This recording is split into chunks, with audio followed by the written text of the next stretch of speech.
There's a lot going on in this tab that I want to explain in the next video, in video 8, but for this video, we're just going to talk about some basic DAX troubleshooting, which is what happens when there's no relationship. This is very common. Do you see company name where the total sales, and it's the same total sales we did in the previous 6 videos, but they all equal 1.35 million, and so we're not getting a filter by the actual customer information here.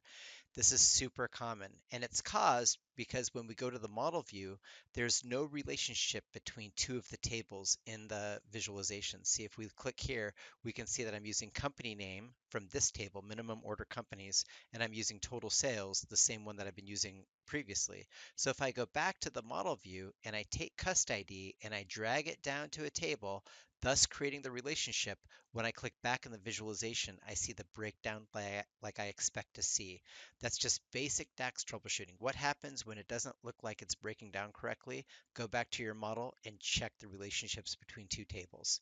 Thanks. And finally, this is how you can get a hold of me if you need to. There's my Twitter and my email address, and of course my YouTube channel if you want to subscribe and get more videos on DAX and Power Apps and data engineering and cloud data and other things that interest me. Anyway, hope you enjoyed the video. Thanks. Have a great day.